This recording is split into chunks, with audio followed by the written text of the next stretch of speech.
Merci, merci chers membres de la communauté, merci, on se retrouve encore aujourd'hui.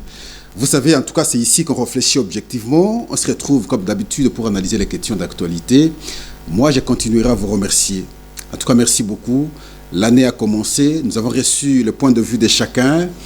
Et vous allez constater, comme je vous avais dit la fois dernière, j'aime toujours, j'aime une façon de vous encourager dans la manière de nous encourager nous aussi. Et gardons ce cap, gardons l'élan. Et je crois, avec les temps qui vont venir, nous allons en tout cas tous participer au changement de beaucoup de mots qui rongent, bien entendu, aujourd'hui notre pays. En tout cas, merci. Merci, ça va tout droit au cœur. Vous qui êtes en France, vous qui êtes aux États-Unis, vous qui êtes en Grande-Bretagne, vous qui êtes en Allemagne, Berlin, vous qui êtes à Paris, Bruxelles, vous qui êtes en Suisse, en Afrique du Sud, sur place ici en République démocratique du Congo, au Kenya, la Côte d'Ivoire, je cite là les pays qui nous appellent beaucoup. Et voilà, nous nous retrouvons encore aujourd'hui 7 janvier 2025, mardi, alors pour analyser d'autres questions d'actualité.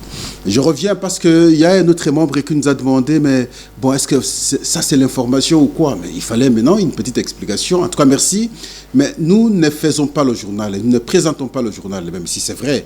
À un certain moment, nous pouvons lire certaines informations, mais ici, nous prenons les faits d'actualité et nous commentons. Et nous, en journalisme, nous disons, le fait, il est sacré, bien entendu, nous présentons le fait. Le commentaire, mon commentaire, il est libre. Et c'est comme ça que nous parlons des analyses. Et nous analysons ces questions d'actualité ensemble avec vous. En tout cas, sinon, merci beaucoup. On se retrouve aujourd'hui pour analyser d'autres questions, bien entendu. Mais sinon, la question de l'Est nous passionne aujourd'hui. Parce que depuis un certain moment, vous savez, lorsque nous organisons l'émission, nous revenons, nous abordons des questions, nous expliquons la problématique de M23, d'où, en tout cas, il est venu le M23, pourquoi nous sommes à ce stade, pourquoi il ne nous lâche pas le pays. Nous expliquons toujours que le M23, c'est une fabrication rwandaise. Le Rwanda a ses objectifs sur la République démocratique du Congo. Le premier, c'est avoir des espaces en République démocratique du Congo pour exploiter nos minéraux. Est-ce que c'est une façon d'élargir maintenant son étendue? C'est fort possible. Le deuxième objectif, nous avons toujours dit, c'est une occasion pour le Rwanda de déverser maintenant ses citoyens sur le sol congolais. Et le prétexte est que le Rwanda a toujours avancé et nous vous avons toujours expliqué, je crois qu'aujourd'hui, nous sommes en mesure de comprendre la question de la même manière. En tout cas, merci. Mais hier, déjà, ici à Kinshasa, vous avez suivi aussi la cérémonie organisée par le chef de l'État avec les militaires après ces dernières ordonnances où il a fait la mise en place dans l'armée. Il y a le lieutenant-général Jules Banza qui a pris officiellement ses fonctions comme chef d'état-major général de FARDC et c'est lui qui a une grande responsabilité à ce jour, surtout dans cette question de la guerre dans la partie Est. Au moment où nous sommes en train de parler, Masisi, le centre, est toujours entre les mains de M23. Et voilà pourquoi, lui, maintenant, il a une grande responsabilité. Que ce soit à Masisi, que ce soit à Rutshuru, que ce soit à Nyiragongo, que ce soit partout ailleurs à l'Est, là où le M23, en tout cas, insécurise nos citoyens. Donc, il a une lourde responsabilité de réorganiser les choses maintenant. Que l'appareil militaire, en tout cas, soit réorganisé, que les opérations soient menées avec efficience et que l'accompagnement, l'apport, le renfort soit en tout cas aussi fait de manière rapide afin toujours d'encourager les militaires. Que ce soit les rations, que ce soit les tenues, que ce soit les armes, que ce soit les munitions, soient rapidement également amenées chez les militaires pour qu'ils fassent le travail très normalement à l'est de notre pays.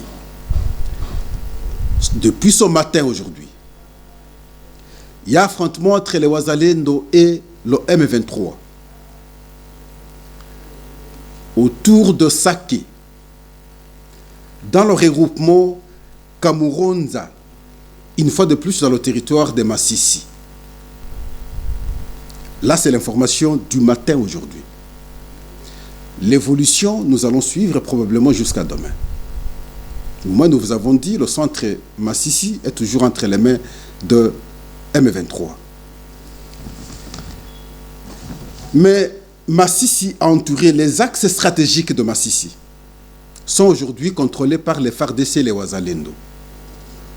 Sur l'axe Biremana, plus de 4 localités entre les mains de FARDC, des localités qui étaient un moment entre les mains des M23, mais récupérées maintenant par les FARDC, entre autres Doumba, Kashingamutwe, Kalenga et une partie de Chacha. Là, c'est sur l'axe Bouezemana.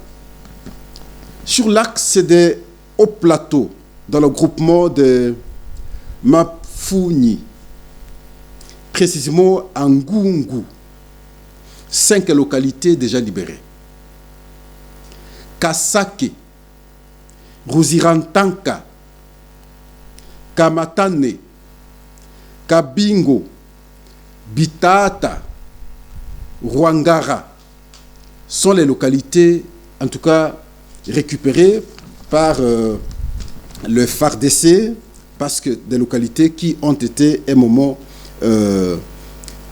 occupées par le M23. Mais les combats continuent, mais à ce stade, il faut signaler que les FARDC sont très bien organisés, le M23 encerclé, et d'ici quelques temps, on peut avoir une autre information très favorable à notre égard, mais simplement, il faut le dire, le commandement doit être une fois de plus réorganisé pour que les choses se fassent très normalement et rapidement. Parce que les informations que nous avons souvent donnent l'impression comme si, lorsque nos militaires attaquent, effectivement, ils montent sur l'adversaire. Mais ils ont les armes, ils ont des munitions qui peuvent maintenant s'épuiser. Lorsque c'est épuisé, pour avoir d'autres, et c'est là que ça pose problème, ça prend du temps. Et quand ça prend du temps, c'est le temps pour l'ennemi maintenant de pouvoir presser sur les FARDC. Et la conséquence, à ce moment-là, ils viennent, ils occupent les espaces. Et c'est dans ces conditions que nous interpellons pratiquement chaque jour, que ceux qui sont dans les commandements comprennent que ce cri est déjà déploré par les Congolais et par les militaires eux-mêmes. Ils doivent en tout cas être à mesure de pouvoir en tout cas réorganiser les choses et comprendre le cri des Congolais afin que les choses se fassent très normalement.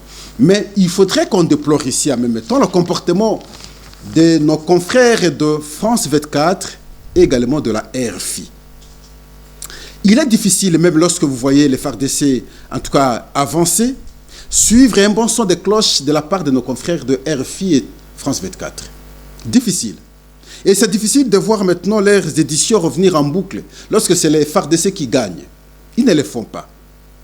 Mais souvent, c'est quand le M23 prend un village ou 2 villages, et vous allez voir la RFI, France 24, revenir sur la question en boucle pratiquement à longueur des journées. Et nous nous disons que ce n'est pas un bon comportement.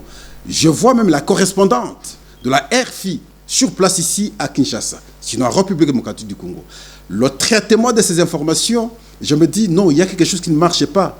Et donc, il faut maintenant qu'ils comprennent que nous aussi nous avons compris, il faudrait qu'ils soient justes et surtout appuyer la RDC parce qu'ici, c'est un pays agressé. Et nous parlons de temps en temps de l'agression parce que dans la composition des militaires de M23, la majorité, bien entendu, c'est les Rwandais qui sont dedans. Et vous le voyez, les uns souvent sont arrêtés, d'autres, en tout cas, qui tombent au fond. Les déclarations, nous suivons de leurs officiers, les inhumations qui sont organisées au Rwanda, en tout cas, vous voyez. Et donc, c'est les militaires rwandais, majoritairement, qui, en tout cas, composent le M23, même si certains naïfs congolais font partie également de ces regroupements. Il faut également déplorer l'attitude qu'affichent ceux qui étaient hier au pouvoir, l'équipe Joseph Kabila et le reste. Bon, c'est vrai, nous avons vu Corneille Nangaa qui était avec eux, parce qu'il avait créé même son parti politique, membre de FCC, et depuis toujours, il a toujours été de ce côté. Et lorsqu'il crée ce mouvement de l'agression contre le pays, et ceux qui l'ont agglutiné, c'est les collaborateurs de cette famille politique qui sont, jusqu'au jour d'aujourd'hui, avec Corneille Nangaa. Et les mêmes aujourd'hui, quand vous regardez les différents discours, vous ne sentez pas les gens condamner ce qui est condamnable. Condamner ici, c'est que nous avons dit, et nous le disons pratiquement chaque jour, l'agression. Et c'est là que Pascal s'interroge. Mais dans le passé, à un certain moment, nous sentions certains discours des condamnations lorsque le FCC était au pouvoir. Mais aujourd'hui, on condamnait le Rwanda, bien entendu. Pourquoi Pourquoi aujourd'hui, on n'entend plus un quelconque discours de cette famille politique condamner le Rwanda? Pouvons-nous conclure aujourd'hui qu'ils sont en intelligence avec le Rwanda? Je ne veux pas substantiellement vite tirer des conclusions, mais à chacun de pouvoir apprécier. Quand c'est...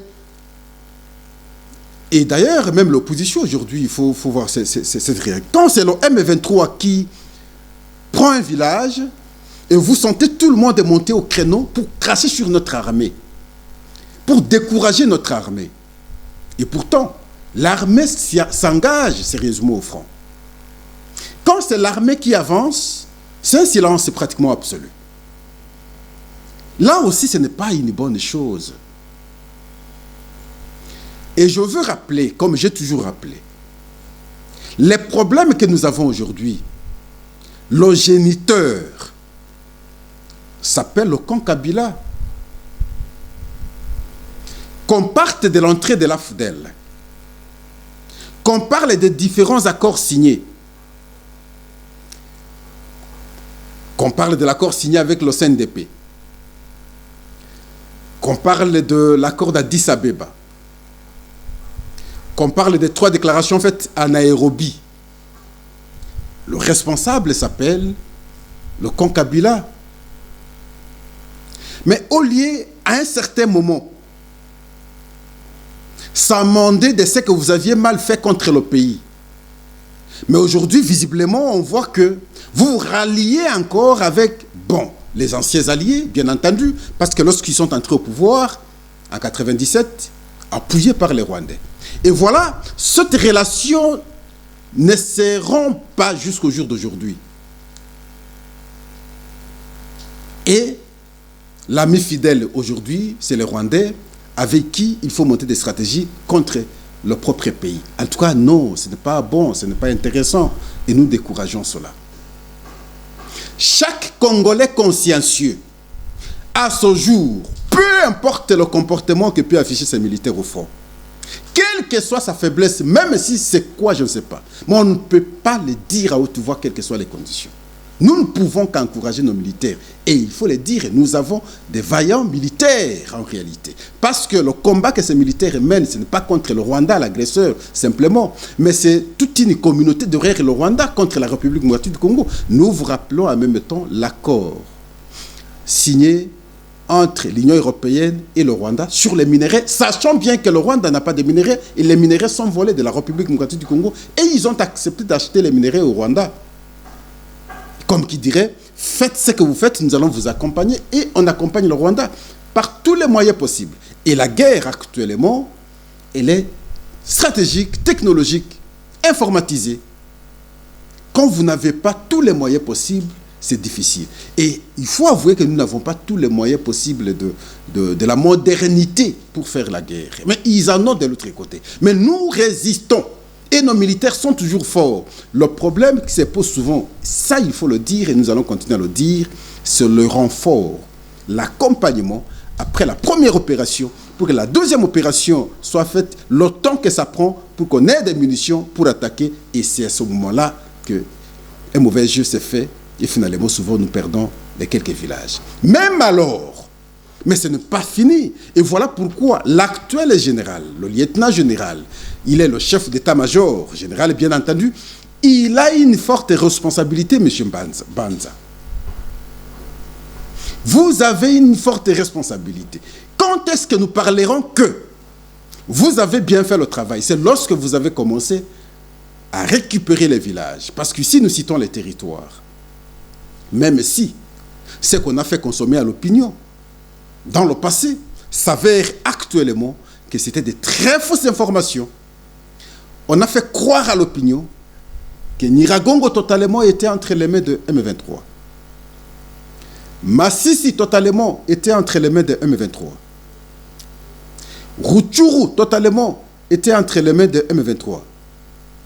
Lubero totalement était entre les mains de M23. Et alors que c'est faux, par la prise du centre de Massissi, on a fini par comprendre que Massissi, depuis tous ces temps, son centre n'était jamais entre les mains de M23. Et donc, sont des partis qu'ils ont pris. Oui, même alors, mais c'est en République démocratique du Congo. Vous, vous êtes maintenant chef d'état-major. Quand est-ce que nous allons parler que vous aviez bien fait le travail? Sur deux aspects. Le premier, c'est lorsque vous récupérez les entités, les localités, les villages, les centres jusqu'ici occupés par le M23. Deuxièmement, lorsque vous corrigez cet aspect des choses, lorsque nous parlons des renforts, on mène l'opération et des autres équipements arrivent aussitôt et puis on continue avec l'opération. Si vous arrangez cela, si vous veillez sur les commandants qui sont commis dans les opérations pour qu'ils fassent normalement le travail, et là, nous allons vous applaudir. Le contraire, nous consommer encore une année, tout en tournant au rang plutôt par des discours, cela ne passera pas. Nous n'allons pas vous accepter. Vous avez prêté serment au nom de la nation, au nom du président de la République, au nom du peuple congolais. Mais vous avez une responsabilité sur vos épaules. Travaillons pour la nation, s'il vous plaît, chers membres. Les erreurs que nous commettons, nous, Congolais, qui souvent sommes en intelligence avec l'agresseur, nous nous détruisons nous-mêmes. J'aime un philosophe, David Hume.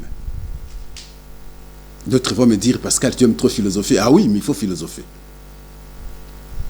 Il dit, le monde n'existe pas. Ça paraît absurde. Comment le monde n'existe pas? Et pourtant, nous voyons ce qui est devant nous. Il dit, c'est dans nos têtes. Ce que vous voulez avoir à travers la collaboration avec l'ennemi contre votre pays, c'est dans la tête simplement. Avoir quoi? Des villas? Envoyer vos enfants en Europe? Aux États-Unis? Au Canada? Avoir quoi? Vous rêvez avoir quoi? C'est dans vos têtes. Où sont partis ceux qui étaient hier, que nous étions en train de danser, chanter pour eux, qui étaient avec Mobutu? Tous partis. Pascal, je continuerai à vous le dire. Ça servit à quoi? S'ils avaient fait, ils avaient travaillé pour la nation. Et ça servira maintenant des générations, sinon aux générations à venir. Ceux qui sont venus avec Mouzé Laurent Désiré Kabila, si ils ont cru que le monde existe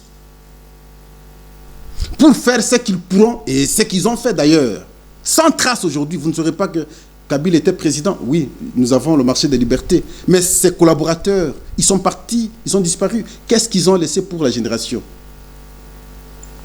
Zéro du tout. Je le dis de temps en temps. À qui veut m'entendre peut m'entendre.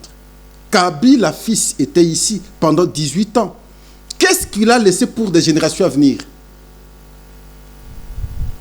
Bientôt, toutes ces traces seront effacées. Travaillons pour la nation. Vous pouvez imaginer un président de la République, 18 ans au pouvoir, pour la ville de Kinshasa. Vous pouvez me contredire, il n'y a pas de problème, mais j'aimerais que vous soyez plus tangible et réel et possible. À Kinshasa, pendant 18 ans, avec tout ce que nous avons comme ressources au pays, Kabila nous a laissé avec quoi? Le boulevard, il a élargi, je suis très d'accord. Il a construit l'immeuble intelligent, l'immeuble du gouvernement, je suis très d'accord. En partenariat avec les Chinois, ils ont construit le musée, non le du Palais du Peuple, je suis très d'accord. C'est un privé qui a construit l'hôpital cinquantenaire, même si on peut l'aligner, d'accord. Et après, quoi? Vous allez encore me citer quoi pendant 18 ans à Kinshasa? Parce que nous n'avons pas la capacité de faire des analyses profondes, froides, parce que nous sommes sentimentalistes, parce que nous voulons chanter souvent les hommes. Nous ne voyons pas ce qui n'a pas été fait pour l'intérêt commun. Nous ne voyons jamais ça. Et nous pensons que c'était très bien simplement parce que nous avions la posture de chanter les gens. Mais il ferait beaucoup de choses, s'il vous plaît, pour ce pays. Zéro. Si il y a des œuvres en termes d'infrastructures ici à Kinshasa, construites et que je n'ai pas citées, vous pouvez compléter. Mais je ne crois pas que même si vous complétez, vous pouvez atteindre 10. Je ne pense pas. Je défie quiconque. C'est alors que vous allez comprendre qu'on n'a pas travaillé pour le pays. Vous êtes aujourd'hui général. Le Congo, le pays attend tout de vous. À ce jour, le défi est énorme. La priorité des priorités pour les Congolais aujourd'hui, c'est comment mettre un terme à la guerre. Vous avez bénéficié de la confiance du chef de l'État. Vous devez aujourd'hui travailler pour la nation. Comprendre que le monde n'existe pas. Ne pas construire des idées inutiles dans la tête. Ne pas dire que voilà, par ceci, j'aurai l'argent, mes enfants peuvent maintenant en bénéficier. L'argent qu'on disponibilise pour les militaires, voilà, c'est une occasion pour moi d'en avoir. Non, ne réfléchissez pas comme ça, s'il vous plaît. Ça va passer vite. Construisons ce qui est fondamental pour nous. Et même la Bible le dit. Qu'est-ce que sert à l'homme de gagner le monde s'il détruit sa propre vie? Notre vie, c'est le pays aujourd'hui. Qu'est-ce que sert à un homme politique? Qu'est-ce que sert à un homme militaire de tout avoir et après perdre son pays? Ça sert à quoi?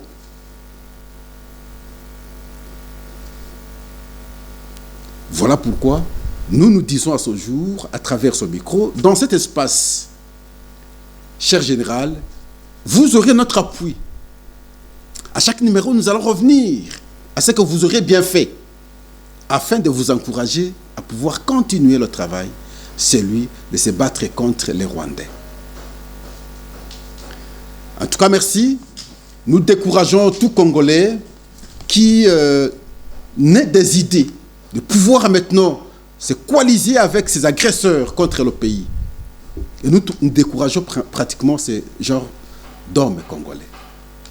Nous encourageons plutôt ceux qui prennent la décision de ne défendre que notre pays, entre autres ici nos frères, Wazalendo. En tout cas, merci. Donc, substantiellement, le centre Massissi, toujours entre le 23, les villages environnants sont aujourd'hui entre les mains des FARDC. Et ces M23 qui sont au centre semblent être encerclés. Et nous attendons aujourd'hui le mot d'ordre du nouveau chef d'état-major. Le petit temps mort d'hier lundi était par rapport à la cérémonie de passation des responsabilités. C'est comme ça que les militaires ont bien voulu observer ce temps. Et déjà la journée d'aujourd'hui, nos frères ont commencé à attaquer ici les Wazalendo. En réalité, ce sont eux qui prennent un peu le dessus sur le M23. Le M23, aujourd'hui, qui tente de se replier, mais jusqu'à la preuve du contraire, ils sont encore au centre. Question maintenant que l'appui de FARDC vienne aussi pour que, en fait, quand on quitte les centres, lorsqu'ils vont quitter les centres, il faut continuer à les pousser jusqu'à ce qu'ils rentrent très loin.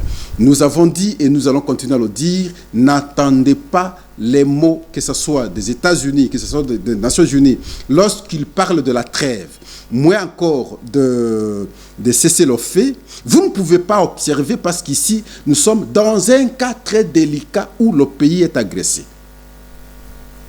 Et vous allez constater qu'à chaque fois, lorsque c'est nous qui avançons vers eux, c'est nous qui commençons à récupérer les espaces, ils décrètent, si ce n'est pas la trêve, c'est le cessez-le-feu. Mais si c'est eux vers nous, ils ne les disent rien. Et c'est comme ça que vous allez vous rendre. Nous venons de perdre le centre Massissi et nous avions perdu à son temps aussi Kanyabayonga de la même manière. Vous n'allez pas demander aujourd'hui à l'Ukraine de cesser le feu. Je vois en Ukraine, on commence à recruter les hommes de 25 ans, révolus. Ils doivent aller se battre pour eux. Et maintenant, c'est se forcer. Et vous n'allez pas les demander, le cessez-le-feu, ça ne peut pas passer, quelles que soient les conditions. Parce que la guerre, c'est dans leur pays. Nous, on voit comment l'Israël se bat pour la protection de sa population, peu importe vos condamnations. Il ferme l'œil et les oreilles. Mais nous pouvons le faire, nous pouvons faire autant. Qui ce Français qui accepterait que la France soit occupée, une partie de la France soit occupée, et qu'on demande à la France de cesser le feu? Qui ce Français accepterait? Qui cet Américain accepterait qu'une partie de l'Amérique soit occupée, au lieu que les Américains se battent, et puis qu'on demande aux Américains de cesser le feu? cela doit être fait chez nous.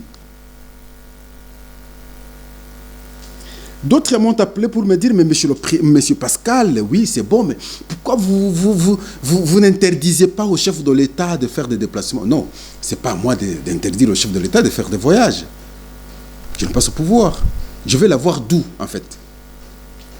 Mais je peux peut-être glisser un mot, dire, monsieur le Président, pendant qu'on nous attaque, il est bon que nous puissions vous voir de temps en temps. Cela nous pousse à pouvoir, en tout cas, pousser aussi les choses à pouvoir avancer. Je ne peux que le dire de manière humble. Le déplacement, par exemple, des Qatar, Pascal, je n'ai pas été d'accord, je n'ai pas apprécié. On m'apprend que le président ira aussi au Ghana pour participer à la cérémonie d'investiture du président élu. Je me dis, est-ce qu'on ne peut pas envoyer aussi un ministre des Affaires étrangères? Autre responsable du pays ne peut pas représenter le président public. La première ministre ne peut pas aller. Parce que ça donne l'impression comme si le président bouge beaucoup. Si c'est des voyages qui peuvent nous ramener quelque chose de bien, nous allons encourager. Mais si c'est simplement parce qu'on doit se rencontrer, parce qu'en fait, quand la démocratie en question, enfin la diplomatie en question, son apport sur ce que nous connaissons, peut-être que nous ne savons pas voir, mais en réalité, nous ne sentons pas du tout. Et c'est une question qui inquiète les Congolais. En tout cas, merci. On se rencontre encore autre jour. Nous vous remercions, nous vous encourageons. Restons toujours ensemble. N'allez jamais ailleurs. C'est ici qu'on réfléchit, en tout cas objectivement, intelligemment, en même temps, avec patriotisme. C'est ici. Élargissons la communauté, soyons encore plus nombreux. Pour qu'à travers l'interaction, nous puissions nous comprendre. Vous nous comprenez, nous vous comprenons. Et de la compréhension, en tout cas générale, que nous pouvons cette fois-là oser aider les dirigeants à poser des actes qui soient intéressants pour le compte du pays. En tout cas, merci. Au revoir.